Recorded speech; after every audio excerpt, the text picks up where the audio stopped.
రాష్ట్రంలో జిల్లా కేంద్రమైన కరీంనగర్కు 36 కిలోమీటర్ల దూరంలో ఉన్న వేములవాడ రాజరాజేశ్వర స్వామి క్షేత్రం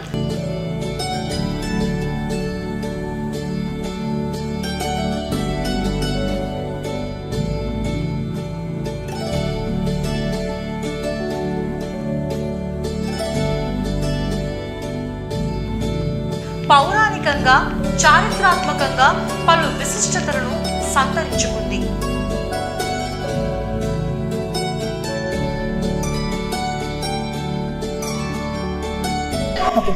ఓకే టీవీ ప్రేక్షకులందరికీ నమస్కారం. మహాశివరాత్రి సందర్భంగా పుణ్యక్షేత్రం కార్యక్రమానికి అందరికీ స్వాగతం. ఇక్కడ వేములవాడ అంటే మన తెలంగాణ రాష్ట్రంలో వేములవాడ శ్రీ రాజరాజేశ్వర స్వామి వారి ఆలయం గురించి అందరికీ తెలిసిందే. అయితే మహాశివరాత్రి రోజు ఇక్కడ జరిగే విశేషాలు, వేములవాడ ఆలయ విశిష్టత, అలాగే ఇక్కడ వేములవాడ రాజరాజేశ్వర స్వామి వారికి కోడి ఎందుకు కడతారు, ఇలాంటి ఎన్నో విశేషాల్ని మనం ఈ రోజు తెలుసుకోబోతున్నాం. చూద్దామా మరి?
రాజరాజేశ్వర స్వామి ఆలయంలో ఉన్నాము. తెలంగాణ రాష్ట్రంలో వేములవాడ రాజరాజేశ్వర స్వామి ఆలయానికి ఎంతో ఎంతో ప్రతిష్ట ఉంది. అలాగే మనం ఇక్కడ ఎక్కడా లేని విధంగా కుల మతాలకి అతీతంగా మొట్టమొదటిసారి ఇక్కడ దర్గా కూడా, అంటే హజ్రత్ బాబా దర్గా అనేది కూడా మన ఈ దేవాలయంలో ఉందన్నమాట. అలాగే ఇక్కడికి వచ్చిన భక్తులు అంటే స్వామివారికి కోడని ఏ విధంగా అయితే సమర్పించుకుంటే స్వామివారి మన మొక్కుబడులు మన కోరికలు తీరుస్తారో అదే విధంగా అంటే వేములవాడ రాజరాజేశ్వర స్వామి ఆలయంకి వచ్చిన భక్తులందరూ కూడా దర్గాలో ఒక్కసారి దర్గాని కూడా దర్శించుకొని వాళ్ళ కోరికలు చెప్పుకొని ఇక్కడ తాయెత్తు కట్టించుకోవడం అనేది తరతరాలుగా ఇక్కడ ఎన్నో సంవత్సరాల నుంచి వస్తూ ఉందన్నమాట. ఇస్లాం మతానికి ఏమండి చెందిన ఒక శివభక్తుడు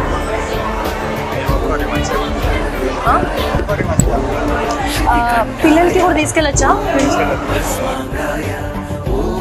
అతని స్మరణార్థం ఈ మసీదు నిర్మించారట. ఆ పేరు నమిలకొండ మురళీకృష్ణ శర్మ, దేవస్థానం అర్చకులు. వాగర్ధావివ సంరక్తౌ వాగర్త ప్రతిపత్తయే జగతః పితరౌ వందే పార్వతీ పరమేశ్వరౌ. అత్యంత మహిమాన్వితమైనటువంటి క్షేత్రము శ్రీ రాజరాజేశ్వర స్వామివారు లేంబాలవాటిక పూర్వనామము, ప్రస్తుత నామము వేములవాడగా పిలువబడేటువంటి ఈ యొక్క క్షేత్రము సిద్ధ ప్రతిష్ఠ అయినటువంటి యొక్క స్వామివారు రాజరాజేశ్వరుడిగా భక్తుల యొక్క సేవలను పూజలను అందుకుంటూ చతుష్కాలముల లోపల 4 వేళ లోపల కూడా ప్రాతకాల పూజ, మాధ్యాహ్నిక ప్రదోష నిశీకాల పూజలు కూడా అందుకుంటూ స్వామివారు అత్యంత మహిమాన్వితుడై అత్యంత విశేషమైనటువంటి భక్తులను కలిగి స్వామివారు దాసదాసునిగా కీర్తింపబడేటువంటి క్షేత్రము శ్రీ వేములవాడ రాజరాజేశ్వర స్వామి క్షేత్రము. ఈ యొక్క క్షేత్రము పూర్వము రాజరాజ నరేంద్రుడి యొక్క మహారాజు గారు ఆయనకు కాలక్రమేణా కుష్టు వ్యాధి రావడం వల్ల ఆయన దేశాంతరము బయటికి వచ్చి ఈ యొక్క ధర్మగుండము లోపల స్వామివారి యొక్క కుక్కతో పాటుగా వేట కుక్కతో పాటుగా ఈ యొక్క ధర్మగుండంలో మునిగినట్టయితే ఆ యొక్క మునిగిన సమయం లోపల ఆ యొక్క కుక్కకు పోయినటువంటి కుష్టు వ్యాధి కూడా తొలగిపోయి ఆ యొక్క స్వామివారు మా రాజరాజ నరేంద్రుడి మహారాజు గారు ఆ ధర్మగుండ లోపలికి వెళ్ళి స్నానం చేసి బయటికి వచ్చిన తర్వాత ఆయన పైన వ్యాధి అంతా కూడా ఈ యొక్క కుష్టు వ్యాధి కూడా నయమైపోతుంది. నయమైపోయిన తర్వాత ఈ యొక్క స్వామివారి నిద్రకు వెళ్తాడు. నిద్రలోపల స్వామివారి కళ్ళలోపల కనబడి ఆ రాజరాజ నరేంద్రుడికి ఈ విధంగా స్వప్నం లోపల చెప్తాడు. ఏమని కదా అంటే, ఈ యొక్క ధర్మగుండము లోపల నేను వెలిసి ఉన్నాను, నన్ను బయటికి తీసి యొక్క క్షేత్రం లోపల ప్రతిష్ఠ చేయమని చెప్తాడట. అయితే ఆ సమయం లోపల ఏమవుతుందయ్యా అంటే 100 తాటి చెట్ల అడుగు లోపలికి తవ్విన తర్వాత ఇంతకు కూడా స్వామివారు బయటికి రారు. అయితే ముహూర్త కాలము దాటిపోయే సమయం లోపల ఒక మాయ విధంగా కప్పబడి ఆ సమయం లోపల రాజుగారు తన సైన్యము తన పరివారం అంతా కూడా మూర్ఛపడిపోతారు. ఆ సమయం లోపల నవనాథుల సిద్ధులైనటువంటి యొక్క సిద్ధులు కొంతమంది వచ్చి ఆ యొక్క స్వామివారిని పైకి తీసి అనుకున్న ముహూర్తం లోపల ఆ స్వామిని ప్రతిష్ఠ చేసి వారు వెళ్ళిపోతారు.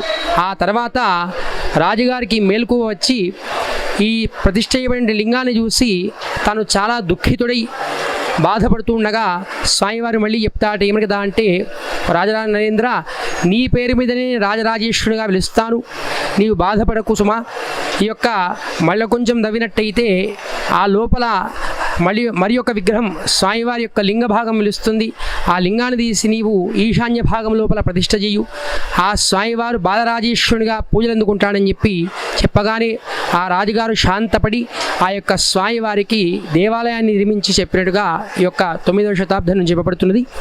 అయితే అప్పటి నుండి స్వామివారికి ప్రతి సంవత్సరము ఈ యొక్క మహాశివరాత్రి పర్వకాలం లోపల కూడా విశేషమైన పూజలు కూడా నిర్వహించబడుతున్నవి. ఈ శివరాత్రి యందు ఏమైతే మాఘమాసే కృష్ణపక్షే అర్ధరాత్రోజనం జాతశంభు స్వయంహర మాఘమాసము లోపల కృష్ణపక్షము లోపల వచ్చేటువంటి చతుర్దశి తిథి యందు అర్ధరాత్రి పూట లింగోద్భవ సమయం లోపల స్వామివారి యొక్క మహాన్యాసపూర్వక ఏకాదశ రుద్రాభిషేకము మరియు ప్రదోష కాలము లోపల ఆనువంశికల అర్చకుల చేత మహాలింగార్చన కార్యక్రమం కూడా నిర్వహించబడుతూ ప్రతి సంవత్సరము విశేషమైన భక్తులతోటి ఈ యొక్క స్వామివారు విశేషమైన పూజ కూడా అందుకుంటున్నాడు. అంతేకాకుండా భక్తులకు వచ్చేటువంటి సౌకర్యార్థమై ప్రస్తుతం ఉన్నటువంటి ఈవో గారు, ఎగ్జిక్యూటివ్ ఆఫీసర్ గారు రమాదేవి గారి యొక్క ఆధ్వర్యం లోపల వారి యొక్క సహాయ సహకారాల చేత ఈ యొక్క స్వామివారి వచ్చేటువంటి భక్తులందరికీ కూడా విశేషమైనటువంటి సేవలు కూడా కొనసాగబడుచున్నవి. కాబట్టి స్వస్తి. మహాశివరాత్రి సందర్భంగా కాబట్టి మనం వేములవాడ రాజరాజేశ్వర స్వామి వారి ఆలయంలో ఆలయ విశేషాలు, ఆలయ విశిష్టత, కోడను ఎందుకు కడతారు, ఇలాంటి ఎన్నో విశేషాలని మనం తెలుసుకున్నాం కదా. అలాగే గర్భగుడిలోకి వెళ్ళే ప్రయత్నం కూడా మనం చేయబోయాము. కానీ మహాశివరాత్రి కాబట్టి మనకి గర్భగుడి ప్రవేశం అనేది, అభిషేకం అనేది అవన్నీ కూడా వద్దు అని చెప్పారు. కాబట్టి మనం అది ఈ రోజు మనం చూపించలేకపోతున్నాం. కాబట్టి ఒక్కసారి నా బ్యాక్గ్రౌండ్లో మీరు చూసినట్టయితే ఇక్కడ గర్భగుడి గోపురం అనేది మీరు ఎంతో చక్కగా దర్శనం చేసుకోవచ్చు. అక్కడే రాజరాజేశ్వర స్వామి వారు కొలువై ఉన్నారు. వారి ఆశీస్సులు ఎల్లప్పుడూ మీ అందరిపై ఉండాలని కోరుకుంటూ స్వస్తి.